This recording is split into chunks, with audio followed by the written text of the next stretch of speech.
যারা নতুন জ্যোতিষশাস্ত্র শিখছেন তাদের উদ্দেশ্যে বলি, 12টা রাশির 12টা প্রতীক চিহ্ন আছে। এই প্রতীক চিহ্নগুলো জানা থাকলে তাহলে বিচারের ফল অনেকটা বলতে ইজি হয়। কেননা এর ভেতরে যে ক্যারেক্টার থাকে, মানে প্রতীক চিহ্নর যে ক্যারেক্টার থাকে, সেই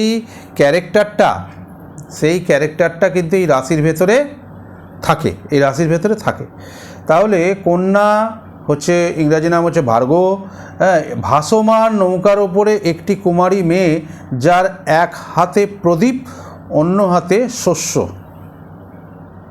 শস্য মানে এই গমের শীষ, ধানের শীষ যেরকম হয় ওই রকম ধরনের একটা শস্য ধরা থাকে। এই প্রতীক চিহ্নগুলো আপনারা দেখতে পাবেন। হ্যাঁ, এই প্রতীক চিহ্ন দেখেই তাহলে ভাসমান নৌকার ওপরে একটি মেয়ে দাঁড়িয়ে আছে, একটি নারী, তাহলে কত সে সতর্ক।